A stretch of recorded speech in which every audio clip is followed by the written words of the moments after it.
everyone. My name is Sean Orr. I am a package car driver with UPS here in Chicago. I'm an elected shop steward with Teamsters Local 705. I'm a member of the 705 bargaining committee with UPS, and I am a co-chair of Teamsters for Democratic Union.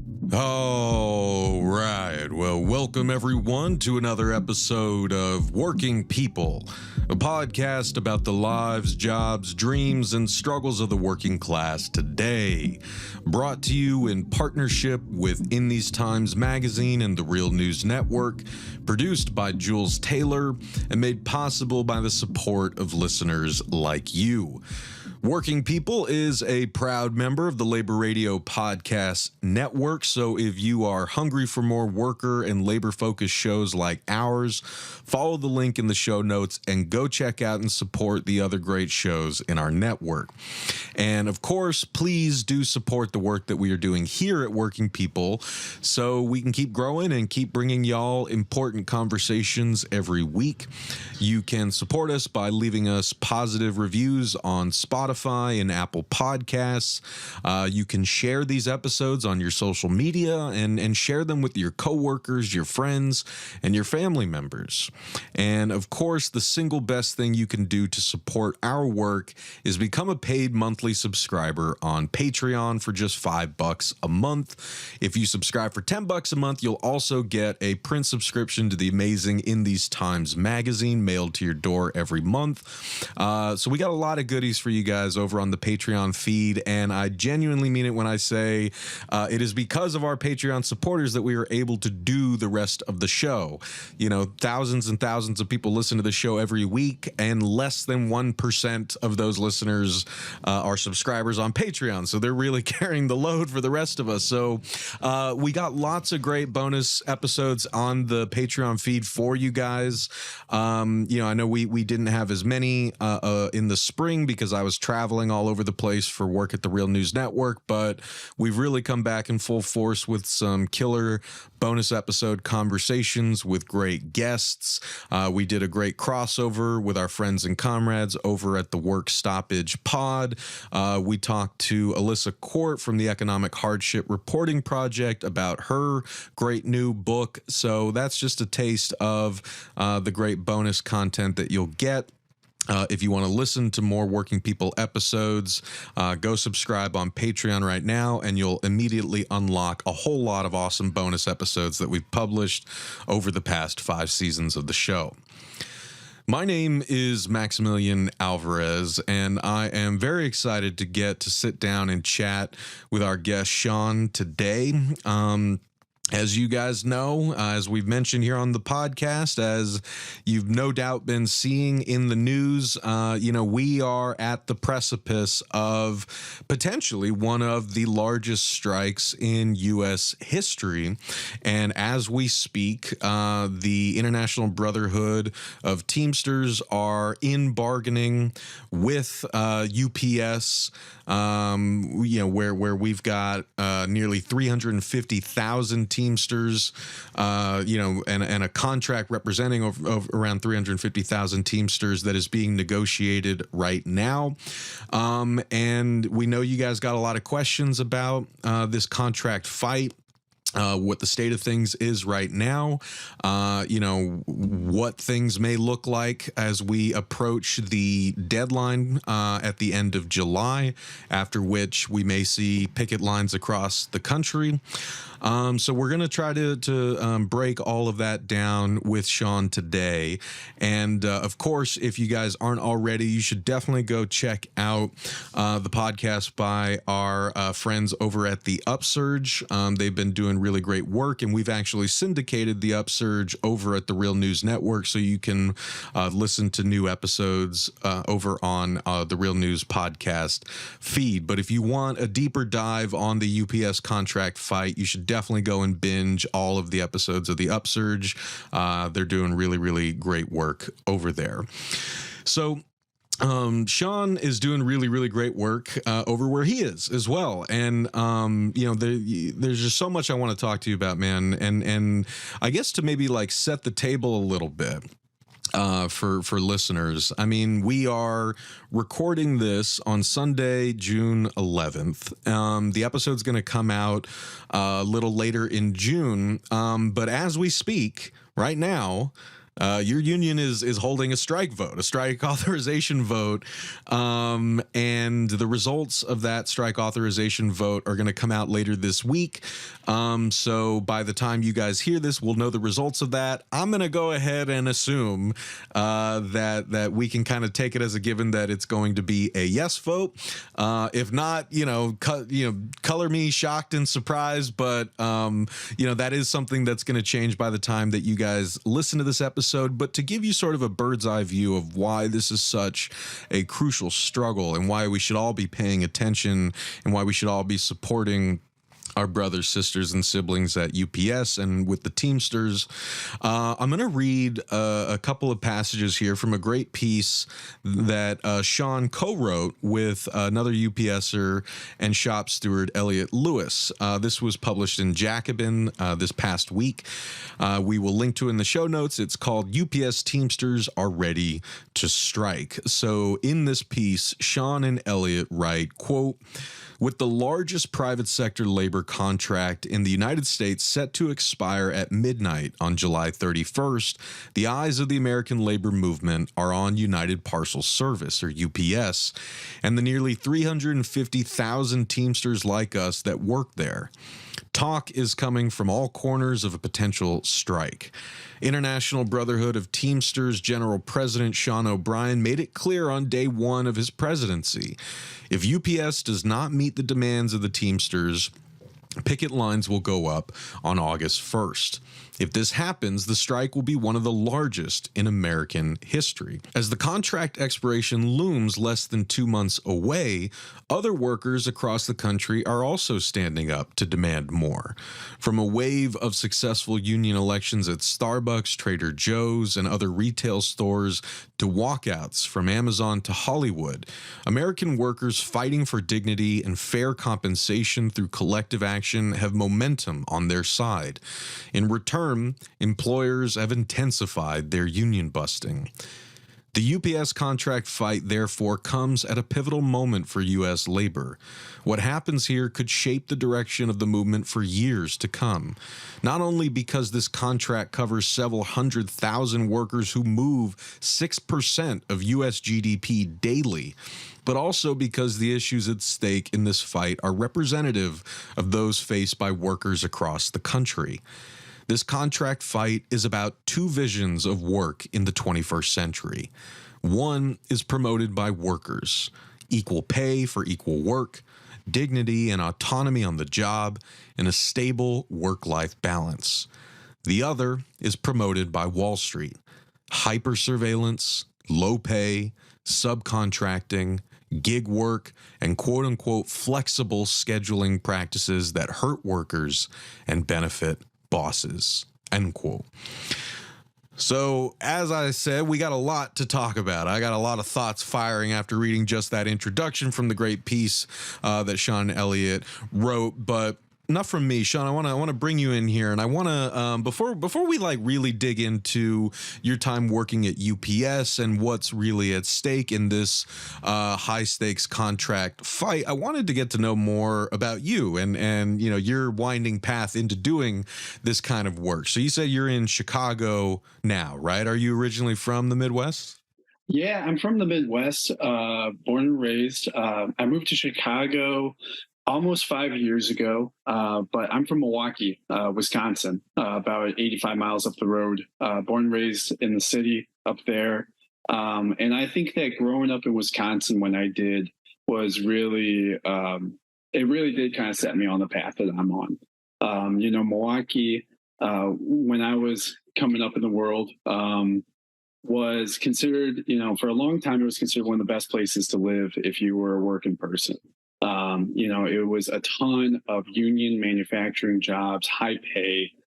People were able to afford a home, a little cabin up north for their holidays. They were able to pay for their kids to go to college. They were able to have 2 cars. It's the real kind of like middle class dream, right? And Milwaukee, like a lot of the rest of the country, at least the part of the country I'm from, that the high days are behind us. We kind of like live in like the relic of a past better kind of life. Instead of driving around a city full of pretty well-off working people, you drive around a city full of abandoned factories that are turned into strip malls, which have now been abandoned and been replaced by Amazon warehouses. The median income in that city is around the poverty line.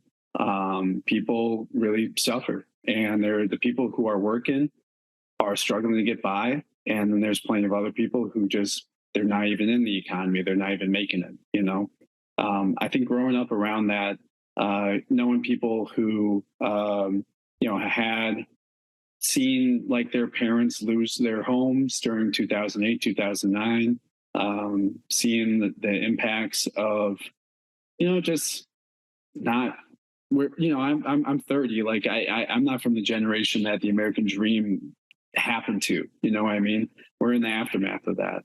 I had a lot more of my buddies in high school have issues with, drugs and alcohol.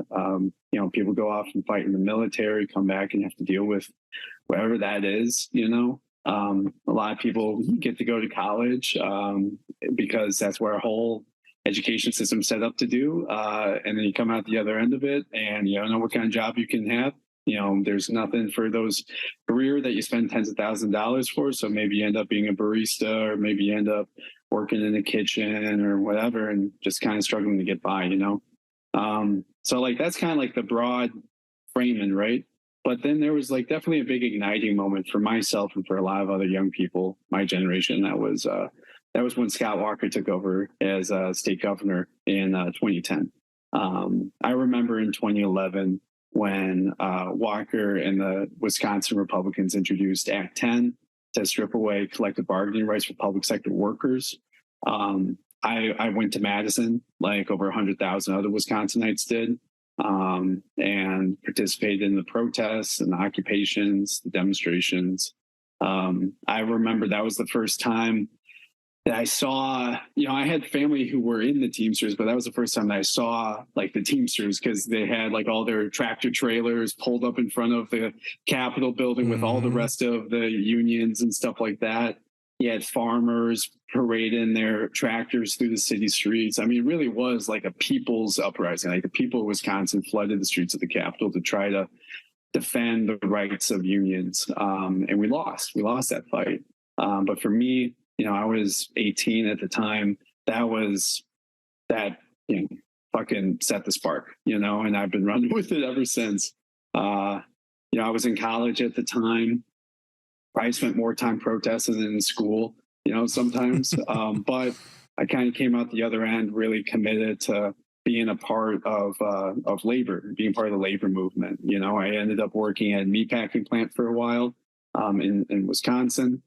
Then I ended up over at UPS in 2017. I've been with the company ever since, so over 6 years now. I have so many thoughts firing off from that. So I want to like start by jumping back to the beginning, right? Because I think like this is something that I find myself thinking about more and more these days, right? Because like in many ways, like, I do think that a lot of like the generational discourse is kind of bullshit. Like, the media creates these sort of generational categories that, are kind of held together by Scotch tape. And like, it depends on, I don't know, what class you're in, what state you grew up in, what gender you were, what language you speak, right? There are all these kind of variations within, existing generations that kind of make the experience different for all of us. But I do think there are a couple things that really do sort of connect millennials as a generation that experience something distinct, right? Like so I'm an elder millennial, you're a younger millennial, right? But we're still that particular generation that straddled the digital divide. Like we grew up with an analog childhood and then a digital adulthood. And like that does something to you. That messes with your brain. I mean, I think it makes us uniquely positioned to sort of remember what it was like before, but still be digital natives. I think there's actually a lot of like good things that come from being in that position. Because, you know, if folks who grow up digital natives and don't have that sort of analog experience, it can be hard to even imagine what that was like. Or imagine a future without all these digital technologies, like, you know, in our pockets and in our homes, so on and so forth. But also, when you were talking, it made me realize it's like, yeah, like we also, as a generation, sort of grew up in the tail end, like the sort of last gasps of 20th century American prosperity. It still did feel like you had the .com boom, you had the real estate bubble in the 90s. Like there were still like, and with the end of the Cold War, it felt in our childhoods like the future was still going to be open for us. Mm-hmm. And that if we buckled down, worked hard, went to college, like who knew where we could go. And it just felt like from 9/11 to the market crash to everything that's happened then, we've just been getting reminder after reminder after reminder that, as you said, the American dream is more or less dead. Like, you know, that promise, that future promise is no more. And I say all this to say, like, I was wondering what to you, as you were sort of describing growing up in Milwaukee and sort of experiencing that decline, like, what did that look like? Like, I mean, like for you as a native, like kind of growing up, because I guess I'm hearing it more and more. People are talking about how, like, I just had a conversation with an older person this week who was like, you know, I remember when you saw more homeless people on the subway in New York. Like, it wasn't always that way. It happened after like key policy decisions and like, or like I remember when college was affordable for people, right? Or, you know, you could support, as you said, a family. You could buy a home, you know, and working like a good working a job with a decent wage. That all seemed possible. And then but it's like gradually that's been stolen away. And so I was just curious, like, what that looked like in your neck of the woods, or like when you started to notice that maybe the future wasn't continuously opening onto like a more prosperous horizon, but in fact, things were starting to fall apart and gradually go to shit. Like, yeah. I don't know. Does that question make sense? Yeah, no, that makes a lot of sense. I mean, I think that it's like, it kind of is just like for me, I was born in 1992. Like a lot of Milwaukee's heyday manufacturing, good jobs. Like this was a city that was I think like top 3 manufacturing output in the whole country. Like there was so much made in Milwaukee. Obviously Miller and Harley Davidson, all those like big name brands, but just like a ton of stuff was made there. It was like over a quarter of the city worked in factories, you know, and by the time I was born, a lot of that had been shuttered. It was like from the mid 70s through the late 80s was just one place after the other, just shuttering, and workers fighting like hell to try to hold on. And it didn't happen, you know? But those buildings are still there. You know what I mean? So like you know, my whole life growing up in Milwaukee, you're driving around the city, you're driving through the poorest neighborhoods. And these were neighborhoods that you could tell. It's like, you just got to look at stuff like, you know, this neighborhood obviously wasn't always poor. Like these are nice houses. Like this is like a 3-story house. They've got a front yard, a backyard. They've got a driveway. Like that's like a good house, you know, but it's falling apart. And now it's divided up into like 8 or 9 little units and stuff like that. It's definitely not well kept, right? Like the neighborhood's falling apart. People are poor. A lot of people aren't working.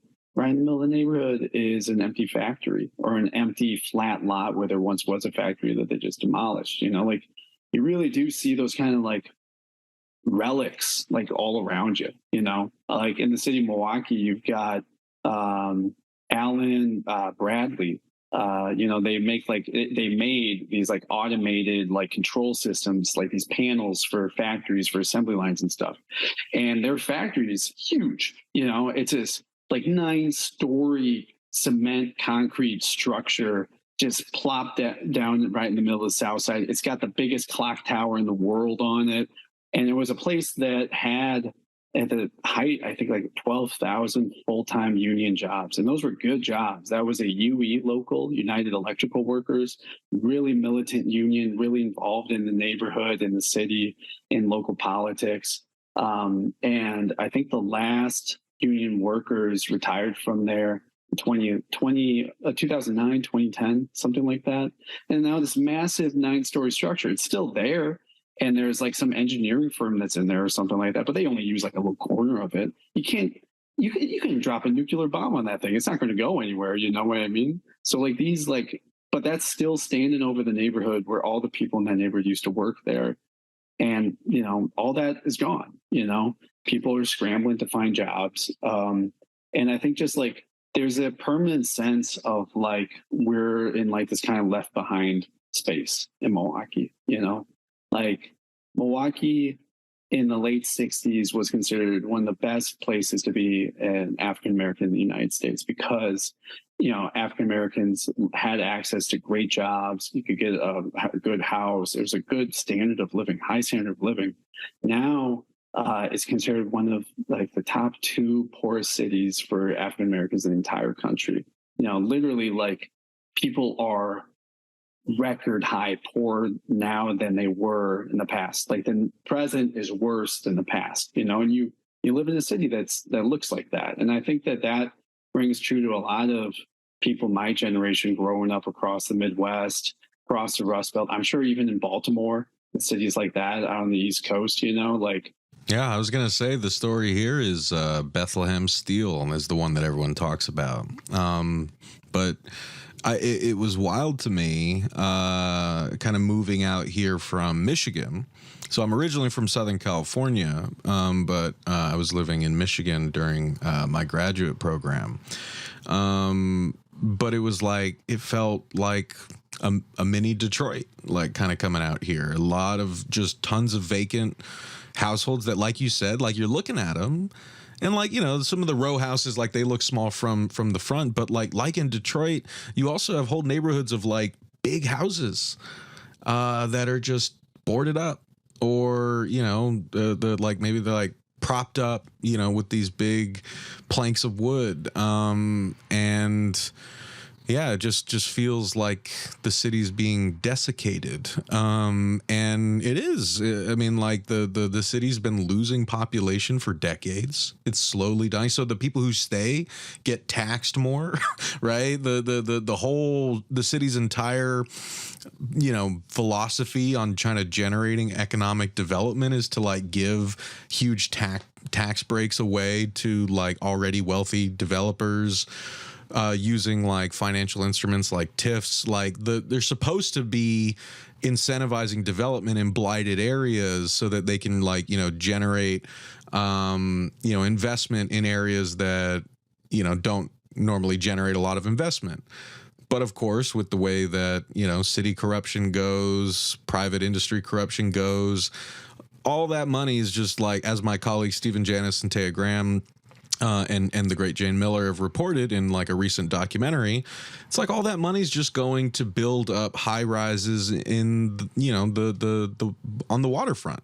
You know, it's not going back into poor and working communities. In fact, those poor and working communities are financing like these massive developments that they'll never be able to enter themselves. Like, I mean, it's just a cruel, sick joke that I see playing out in cities around the country. But like you said, like over there in Milwaukee, we do have the hollow husks of industry past kind of dotting the landscape here. I saw it in Bessemer when I went down there to report on the Amazon union campaign. That Amazon facility in Bessemer sits on top of the former site of a steel worker shop.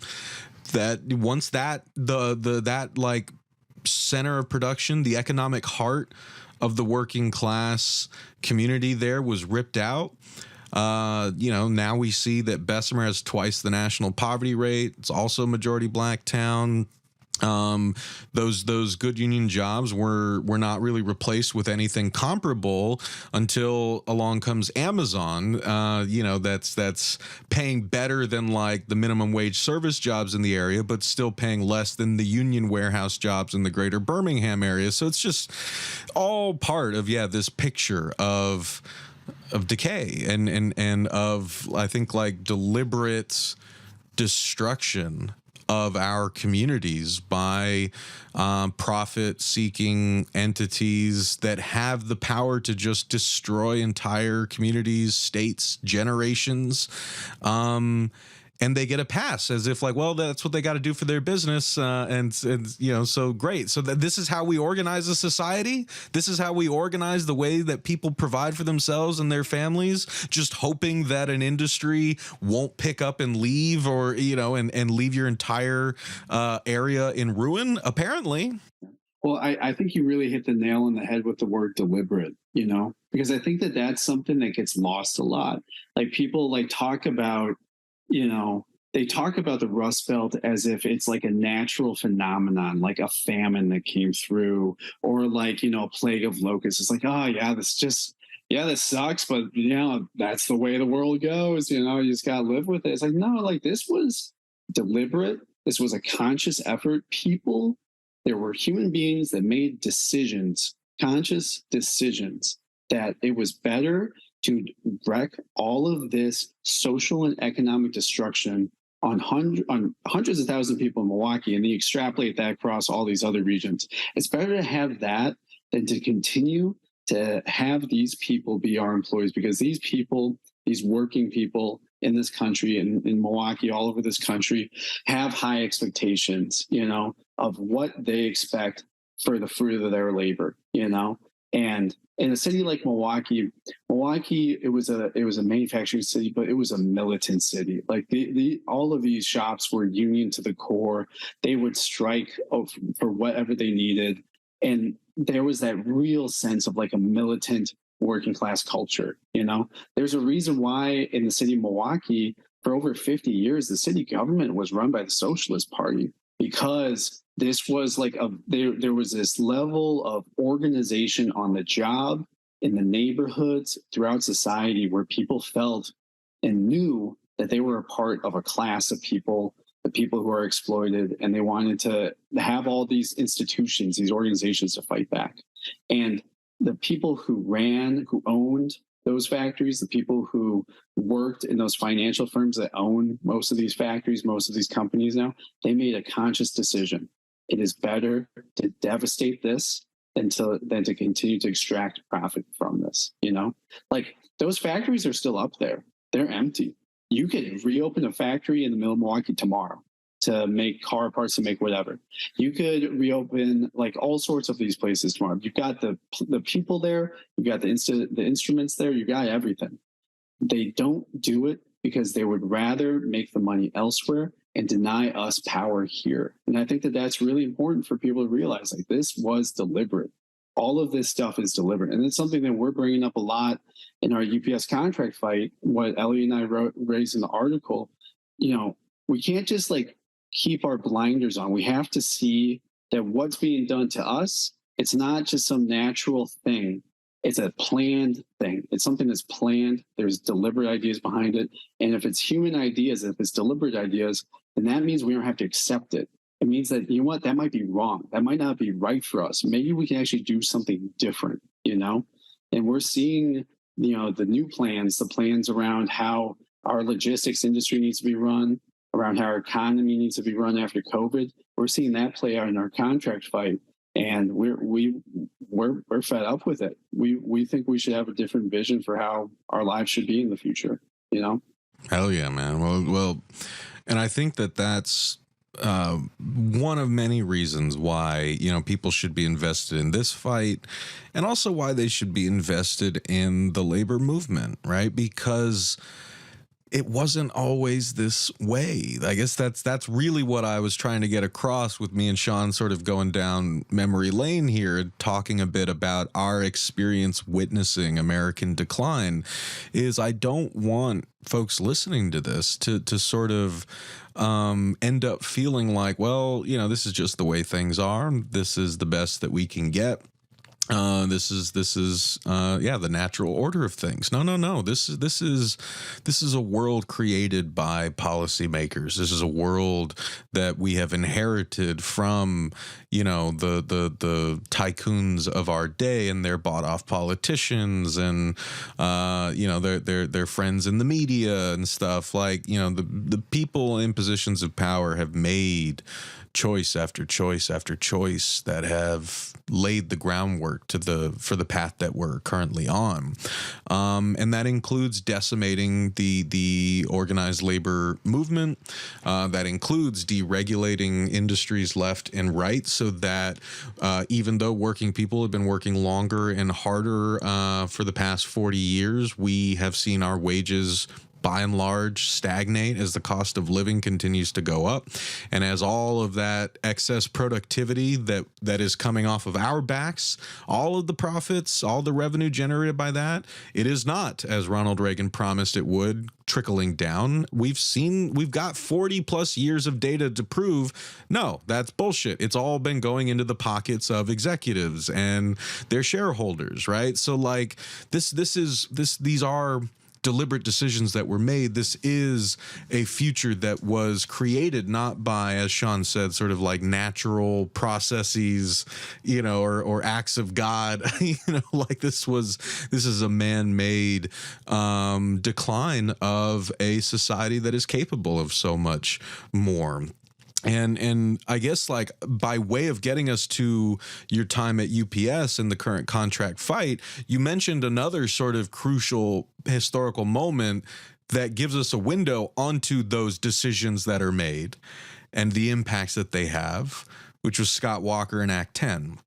And so I was actually in your neck of the woods 2 years ago reporting for the Real News Network, talking to and filming with and recording with a lot of educators across the state about the state of the labor movement and the plight of public sector workers 10 years after the devastating passage of Act 10 under Republican Governor Scott Walker.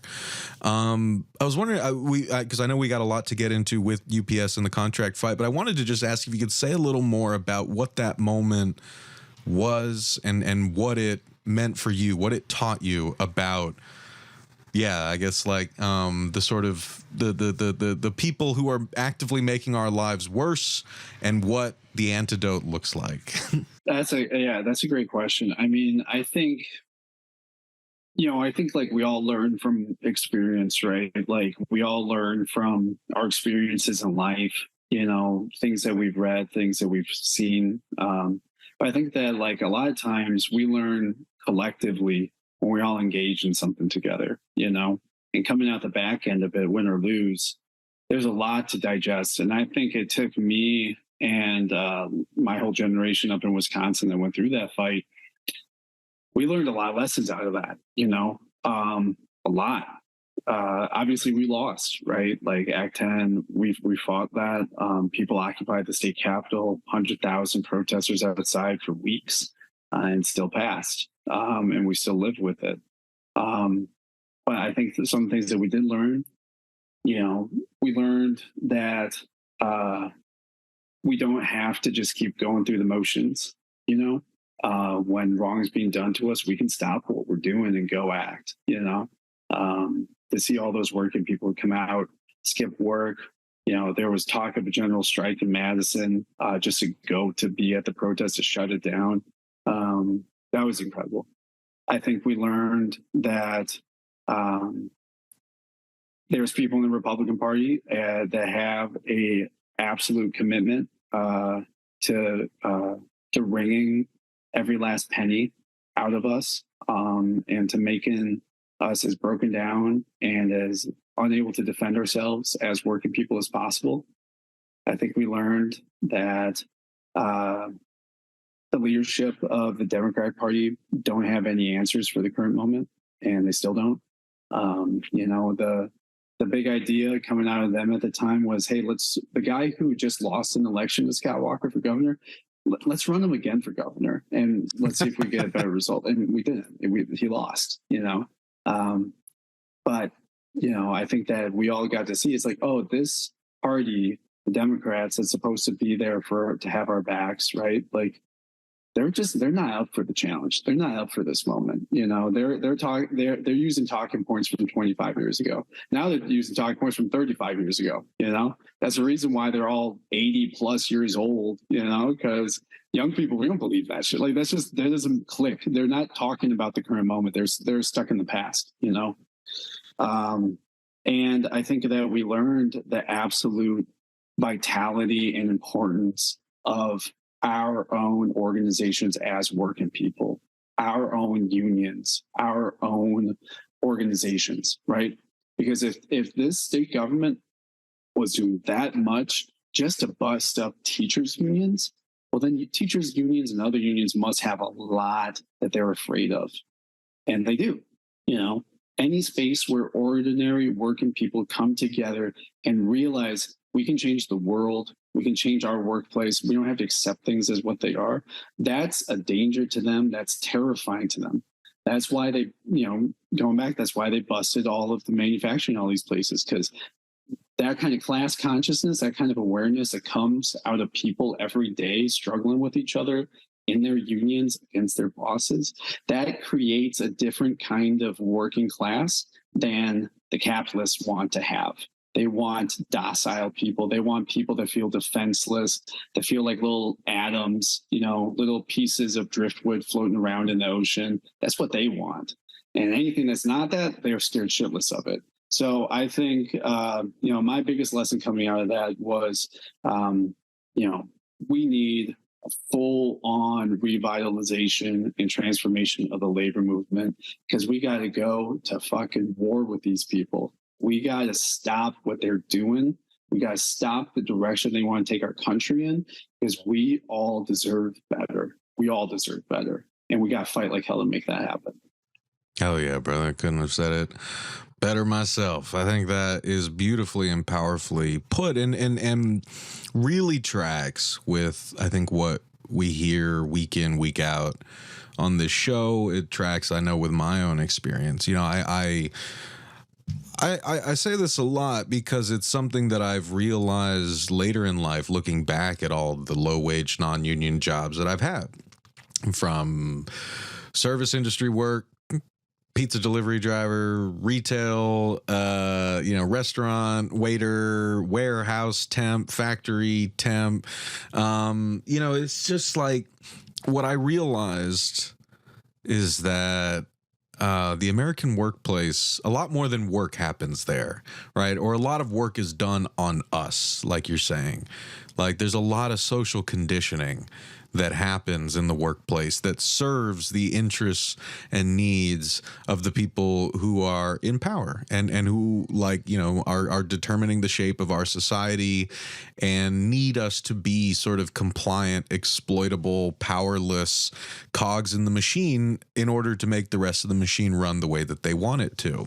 And so I think when it comes down to it, the most basic fact is that low-wage, non-union jobs are, social factories or schools, like places where we as working people and as citizens are educated in accepting our own powerlessness, educated to just accept that there are going to be undemocratic hierarchies, management, layers of management that determine our lives, our schedules, our pay, whether or not we get to keep our job with or without just cause, that we just have no real say over. And we just have to accept. We start to look over our shoulders at our fellow workers and see their success as our loss, right? I mean, like, all of these things, they don't just stay in the workplace. They stay with you. They carry over into how you see yourself and how we see ourselves and our relationship to things like government. right? Or, like any of the big companies that we are, whose products we consume, like we just kind of accept that we have no real power to or say over the quality of those products, things like that. All of that powerlessness that we just kind of learn to accept, I think a lot of it comes from and is forged in our brains through our experience of work in this country.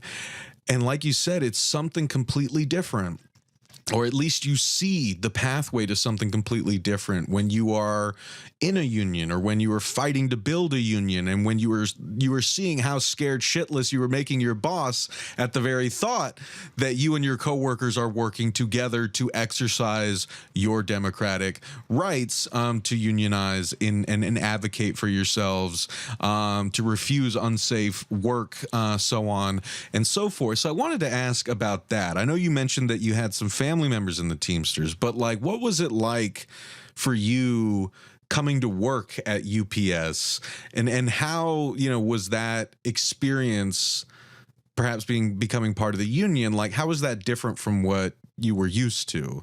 Like, I guess just walk us through those early weeks. What was it like for a young Sean entering that job and that union? Yeah, I mean, I think that Teamsters at UPS are different. Like, there is, and I think it's because there's been such a counter force to what you're talking about there.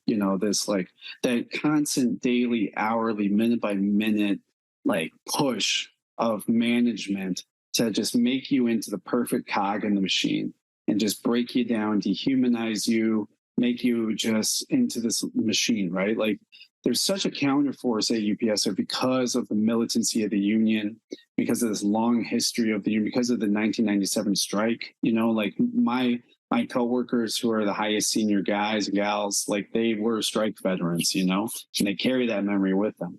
You got stuff like TDU, Teamsters for Democratic Union, this militant rank and file reform movement in the union that's really active on the job in a lot of places. That, like, just creates a different work environment, right? So, like, for me coming in there, and this wasn't my first union job, but when I started at UPS, you walk in and you see people wearing Teamster shirts, you hear people talking about the contract, you see more coworkers than I've ever seen before. I remember I was shocked by this. I was shocked by how many coworkers of mine were getting right in the face of a supervisor or a manager and telling them exactly how they felt about what that manager or soup was doing. People, they walk in with their heads up, and they're able to look the boss in the eye and tell the boss no, and like that creates such a different, like, environment, right?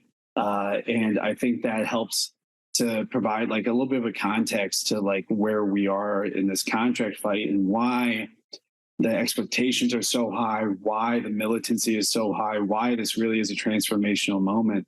UPS Teamsters, we have this level of organization, this level of this commitment to each other and to this fight it makes things different. It makes things different. It makes management way more confrontational because they are confronting something. They're not just facing off against yes sir, no sir, docile workers. They're up against people who, what we as stewards tell our coworkers is, you argue with the manager until he instructs you to do something. So if they're like, hey, Scott, I need you to go take 20 stops off this guy. You can say no, right? Just say no. Right. And they're like, no, come on, I need you to do me a favor, blah, blah. No, nope, not doing it. Argue with them, be combative up until the point that I am instructing you to do this. Otherwise, you will be discharged under this part of the contract. It's like, all right, then go do it, But like that kind of, like, rebelliousness and that willingness for us to, like, assert our humanity on the job, it makes us a different place, right?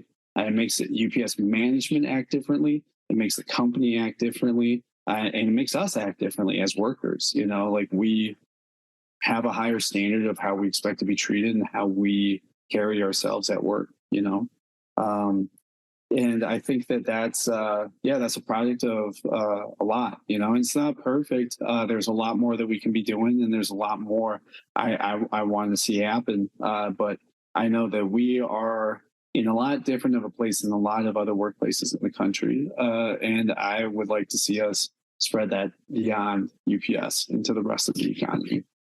Hell yeah. And I guess, like, I mean, even on top of like that very different kind of relationship that you have with management, when you've got a union, and I don't want to, pretend that like it's the same everywhere. Of course, we know that there are plenty of workplaces where the union's been chipped away at. We talk to, you guys know, we talk to folks every week who are working to revitalize their unions, working to vote out, a business-friendly, intransigent leadership that's not serving the members, right? Or bringing in these reform administrations, like the Teamsters did, like the UAW has done, like some of the railroad unions that we were talking to last year, who were not happy with how the leadership handled the contract negotiations. You got these kind of really crucial leadership elections happening, where incumbents are getting unseated. Like that's important for folks to democratically engage in their union and make it what they need it to be, and be part of that change. That's also really important, and that's happening in locals, union locals across the country, and that's also another important, crucial part of this story. But Sean, I wanted to sort of ask, like, having that kind of relationship to the union and to management, walking into UPS, I guess, like, that doesn't mean that also the job's not very demanding, and that you don't face like a lot of backbreaking labor. We interviewed some of your colleagues last year about the dangerous and ridiculous heat in those package cars, the lack of air conditioning in there, the front facing cameras surveilling you guys on your routes. COVID has just exploded the already growing kind of what's the word I'm looking for, like just the sort of Amazon type economy, right, where people are ordering their goods to their door instead of going to the mall or going to the store. We're doing that more now than we ever have been. And so who do you guys think is like delivering all those packages, right? It's the boys in brown, and also USPS and FedEx and so on and so forth. So I was wondering, Sean, if you could talk to us a bit about the work side of it. Like, what does a typical week look like for you, and what was it like sort of learning those ropes and getting accustomed to being a full-time UPS worker? Well, on package car side, like being a package car driver, right? Like I think one of the first things that people learn when they start as a package car driver is that you don't need a gym membership anymore. Most of my coworkers, myself included, you lose like between 20 and 30 pounds your first 6 months on the job, because it is a very physically demanding job. The company, and they think this is a cute term, but they like to call us industrial athletes, which, like, the more you think about it, the more awful that is. Mm-hmm. It's a very physically demanding job. For me, an average work day is delivering around 300 packages a day. And picking up maybe 100 packages a day.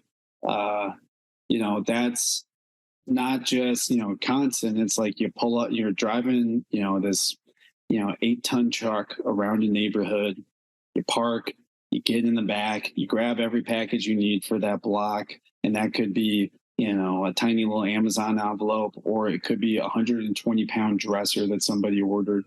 And you got to deliver them all. Every package in there, you personally are delivering. You have to get it out of the truck. You have to walk to the house, into the apartment complex, whatever it is, load it on a hand cart, do whatever you got to do. You're usually walking, for me here in the city of Chicago, I'm usually walking about 9 to 10 miles a day on the route. On top of doing all that lifting and lowering of all those packages, on top of driving this big hunk of steel around a neighborhood. It's pretty physically demanding, and it gets worse and worse. We've got things that most people in my sector of the economy don't have. We don't have a production standard. Like, I cannot get disciplined for not delivering X amount of stops an hour, right? Like, there's a lot of factory jobs where it's like you need to make 100 widgets an hour, otherwise you can get written up for it. We don't have a production standard at UPS, right? You work at a safe pace, you get the job done. We also don't have a cap on overtime until 14 hours a day. So take your time, work at your pace, but you can be out there till 10:30. You know, you can be out there making deliveries that late, and you can be picking stuff up. You know, we do. It's a lot of hard work. People that work a little too fast, we call my coworkers who do that runners. If you're a runner, you know, it might mean that today you get home at like 5:30, but the next day you come into work, company's got 20 more stops on your truck because you turned out to be a real productive worker that day. And they love nothing more than to reward productive workers with more productivity, you know? And people that keep up with that, by the time they're 20 years in, they're getting knee replacements, they're getting hip replacements, you know, their quality of life plummets, especially after retirement, because they are just, you know, they're falling apart. Human beings aren't made to do that job for that long and that intensely. So we really try to set as much controls on it as we can. You know, it's a big fight in the current contract right now around mandatory overtime, around, you know, making sure that we have ACs in the vehicles, around making sure we can take breaks during hot days, extra breaks, all this sort of stuff, right? Because that's the other thing, like, all of that work, those 300 packages you're delivering, that 10 miles you walk in, those 100 packages you're picking up, you're doing that in sunshine, rain, snow, sleet, ice. I've worked in blizzards. I've worked outside when it's negative 20 below wind chill. I've worked outside when it's 100 degrees in the shade. You know, we work no matter what. And we all found out that we work during global pandemics too. You know, I remember that day very vividly because we weren't sure if we were going to be working or not. And then we all get a message on our little diet as we're watching the city of Chicago, people's businesses starting to close it up, people putting signs in their windows being like, I don't know when I'll reopen because, you know, it's March 2020. None of us get what's happening. And we all got a message on our diet saying, you all are... UPS is considered an essential business. You all are expected to report to work tomorrow. That was it. Point blank period. That was when we all found out that we are a part of the essential army of workers in this country, you know? And yeah, I mean, we work no matter what. Man. And like you said, at great cost to yourselves, right? You know, when we had that panel recording with 3 other UPSers last summer after a poor guy died in his package car in LA, right? Imagine dying that way. Imagine your life, your future slipping away while you boil in the back of a package car and no one finds you, right? I mean, like, or like you said, like, imagine not being able to play with your grandkids because you've had 2 knee replacements from getting in and out of that damn package car and trying to hustle as much every day. Your boss tells you got to hustle, right? Or you tell yourself, oh, you got to hustle. But then, you know, decades later, when you can't enjoy your retirement, when you can't play ball with like your kids, who else is going to remember how much you hustled that day? Right. There's that great, you know, kind of saying, right, that years from now, the only people who are going to remember you worked late are your kids. All right. And I think about that a lot. And of course, a lot of us as working people, we don't have much of a say over that.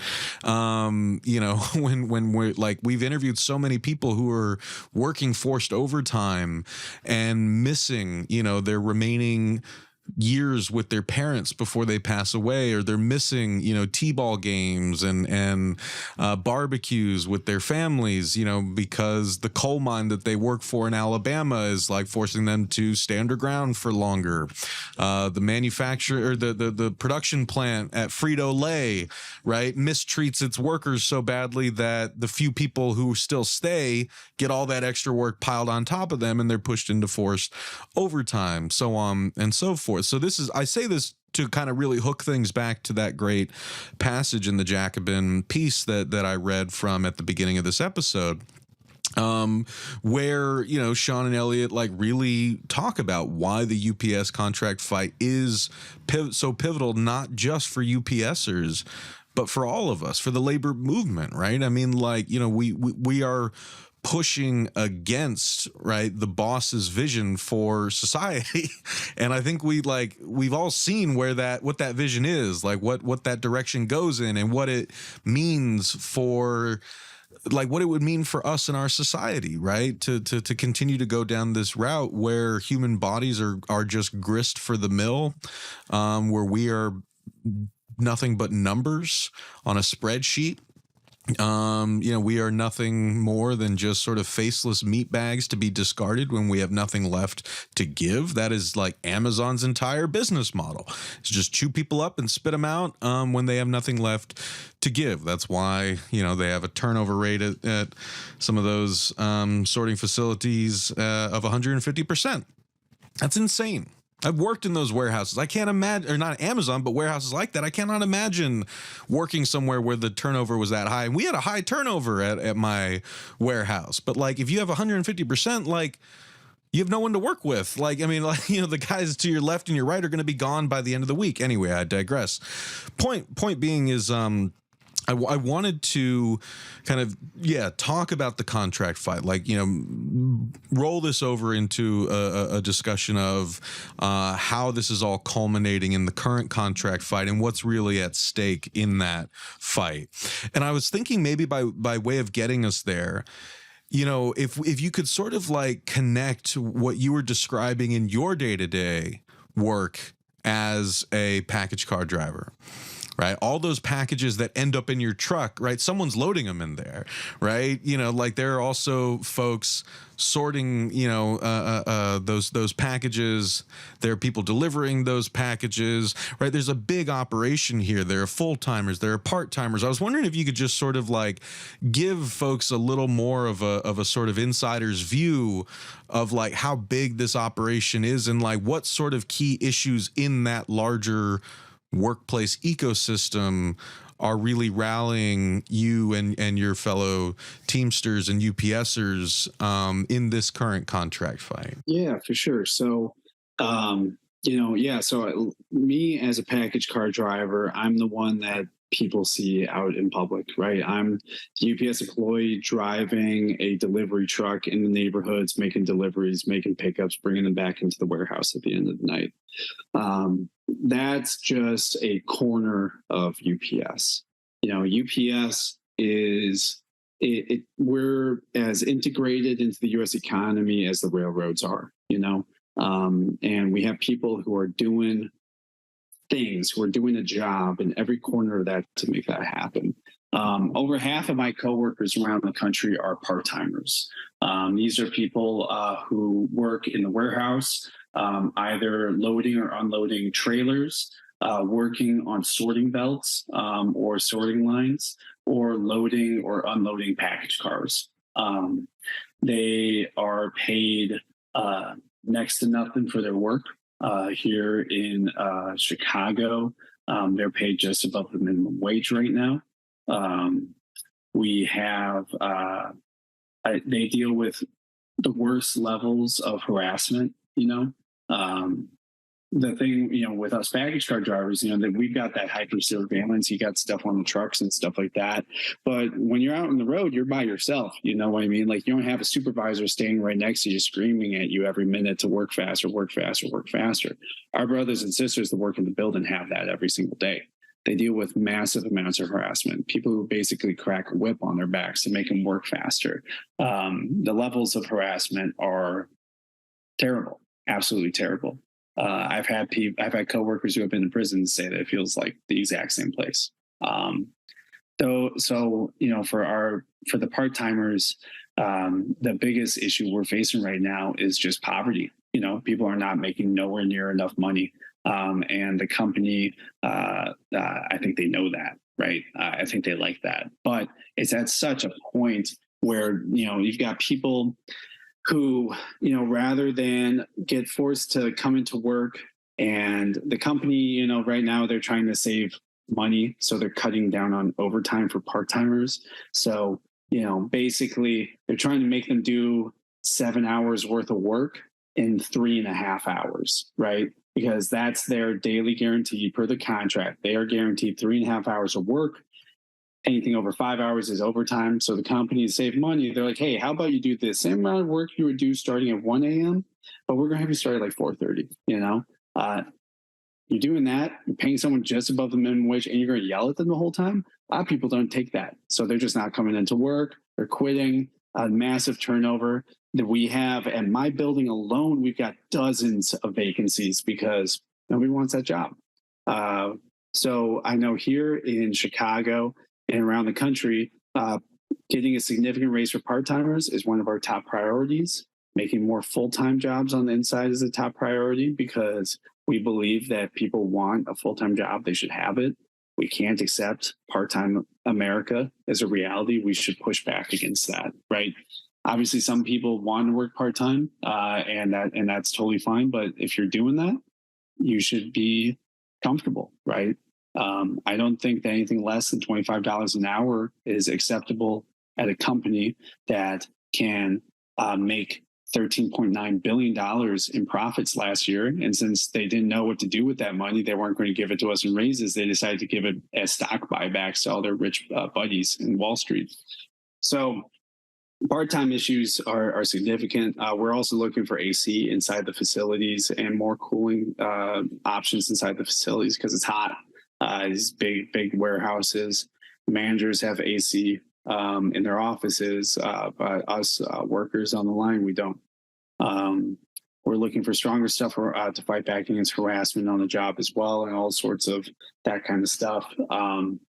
Beyond that, you've got the tractor trailer drivers, which in UPS lingo we call feeder drivers. Those are the folks who are CDL operators. They're driving the semi trucks on the freeways. They're bringing packages in and out of the warehouses in the tractor trailers. They're going to big companies. They're going to Amazon. They're going to all sorts of places. Those folks are dealing with insane amounts of overtime, usually working 12 hours a day, if not longer. We are also dealing with a lot of issues of subcontracting. The company constantly subcontracting feeder work to non-union competitors. We want to put a stop to that. And then obviously we've got the issue with package car drivers, right? We had in our last contract, we had a second wage tier and job tier forced on us, 22-4 drivers. Those are package car drivers who are package car drivers. They make deliveries, they do pickups, but they make about $9 less an hour at top scale. They don't have protection from forced overtime like package car drivers can get. And they are also able to be forced to work inside the building if the company deems it necessary to cut down on the numbers of routes. They can force you to go work. This week you're doing package car work starting at 9 a.m., working whenever. But next week, we need you starting at 1 a.m. in the warehouse. And you're going to do that on a week-by-week basis for as long as we want. That's not acceptable. That kind of flexibility helps the company, but it breaks us as people. I've got so many coworkers that have had to deal with issues with their families, who have to deal with issues of loss of sleep, of exhaustion at the end of the day, of just that constant, just somebody had a company that has that much control over you that they're like, hey, you think of yourself as a delivery driver, you think of yourself as a truck driver, but you are whatever I want you to be. You're going to work whenever I want you to. You're going to do whatever work we want you to do.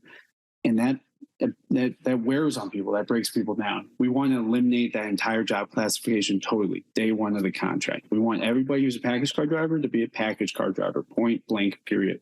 We don't want to give the company any level of flexibility when it comes to determining what kind of job we're going to do and how much money they're going to pay us. We want guarantees. We want controls over our own labor, and we're aiming to get all of that in this next contract. Hell yeah. Well, I mean, I think that was a really great rundown. Made my job very easy. So thank you. I mean, but like, I think that you really hit the nail on the head, right? I mean, like, you know, because that's the thing that I think a lot of people forget. Of course, not people who work, not people who experience this every day. I think we all get that on, you know, like a gut level because we've been through it. Like when you are trying to build a life around your work schedule because you need to work to live, how do you do that when you don't know what your schedule is going to be until the night before? Anyone who's ever worked in service can tell you what that's like. You know, how can you plan events with your family? Like, you know, like how can you plan, you know, I don't know, maybe you want to take a vacation, like anything that gives you a sense of agency for planning your life outside of work, because as a human being, you should have a life outside of work. We only get one turnaround, you know, like this mortal coil. You get one life to live, and you should be able to live and enjoy life outside of your workplace. But yet so many workers that I talk to on this show are living, breathing proof that our employers do not give a shit about that, do not even think that we should have that type of control or even like much of a life outside of work to enjoy in the first place. This is the constant thing that I've heard from so many people working in service, working in manufacturing, working in mining, working in healthcare, working in education, working on the railroads, right? More work onto piling more work onto fewer workers, people missing, you know, like time with their families because they're you know, doing all that forced overtime, or they're dealing with hectic scheduling, you know, erratic scheduling that changes week to week, when, you know, like it would make a lot more sense for workers to have a set schedule. But then you start to see all the ways it benefits the bosses to keep like playing shuffle with people's schedules every single week. It doesn't it makes it so that you yourself don't like kind of have any sort of regularity. You really are just living at the beck and call of your employer. Again, remember what Sean and I were talking about earlier about how we are conditioned to be certain kinds of people in the workplace. So what kind of person are you conditioned to be when you just basically wait until Sunday to plan your whole life around whatever your boss tells you your work schedule is going to be that week, right? You know, I can go on and on and on about this, but I mean, I think it's just, this is why, if we can all understand and relate to what Sean is telling us about, you know, these issues that are really central to the UPS contract fight, if we can identify with those very same issues, the response is not to say, well, I don't get any say over that, so why should the UPSers get it, right? Or why should the Teamsters get it?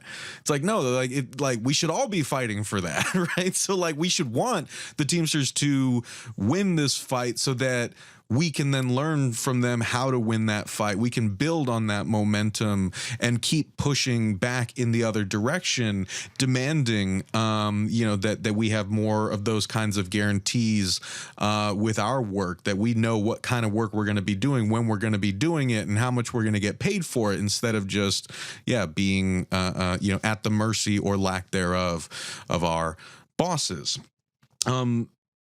I want to kind of like end on that note, man, because it's been so great talking to you about all of this, and I could talk to you about this for hours, but I don't want to keep you for too much longer because I've already kept you for an hour here. But I guess I just wanted to sort of two questions is, like, you mentioned that 2-tier system. This is also a big issue that we hear from workers in different industries week in, week out on this show, right? It was a big issue with the John Deere workers. It was a big issue with the Kellogg's workers. It's an issue with all the academic strikes that we're seeing, or in higher education, right? Higher ed is like the poster child for multi-tiered employment systems. You got tenured professors, non-tenured professors, lecturers, adjuncts, grad students, undergrad teachers, right? All that kind of stuff, right? So we've seen these different fights in different industries over two or multi-tiered employment systems. But I want to sort of ask, that the last contract fight was a very contentious one that left a bitter taste in a lot of people's mouths. And something feels very different right now. It's been a little over a year since the reform administration headed by Sean O'Brien kind of came into the leadership role at the International Brotherhood of Teamsters.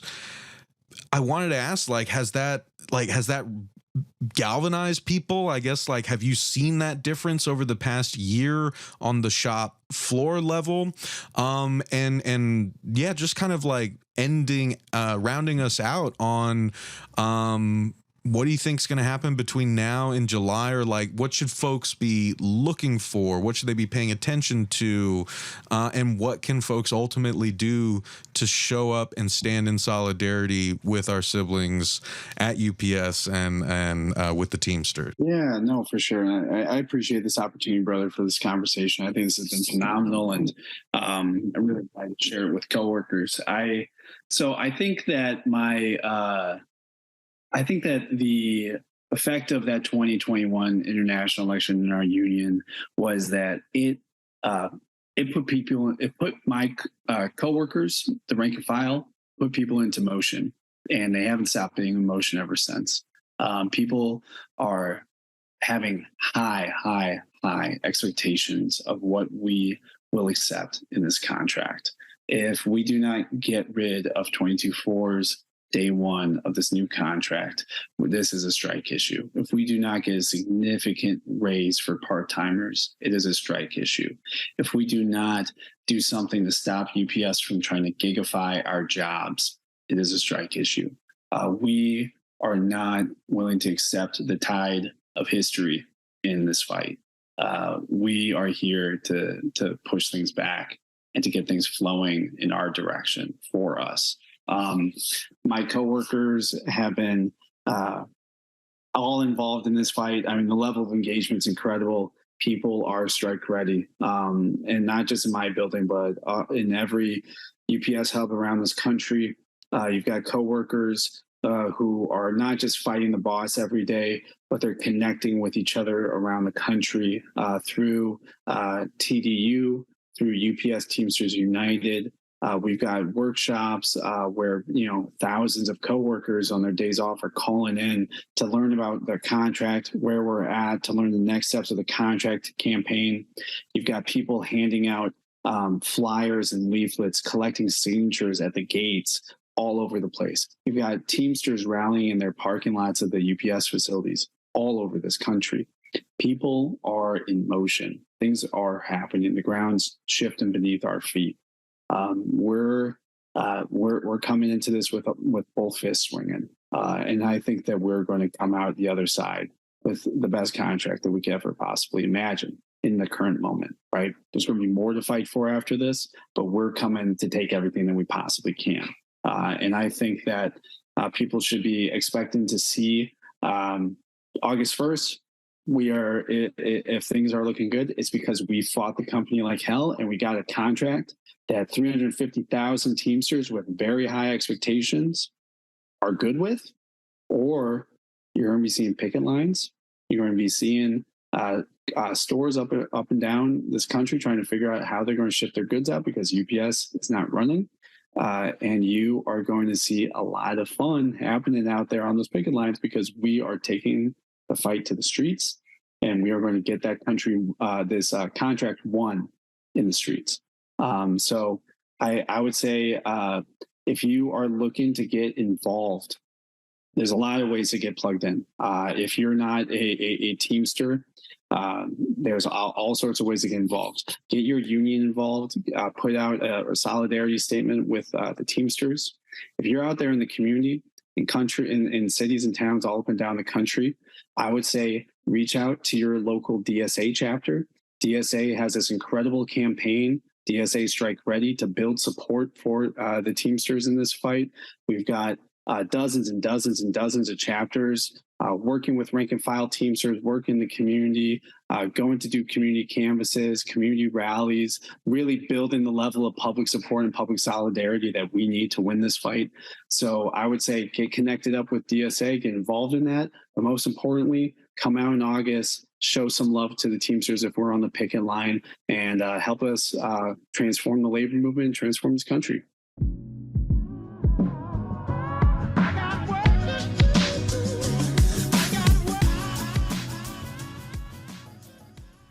Thank you so much for watching The Real News Network, where we lift up the voices, stories, and struggles that you care about most. And we need your help to keep doing this work, so please tap your screen now, subscribe, and donate to The Real News Network. Solidarity forever.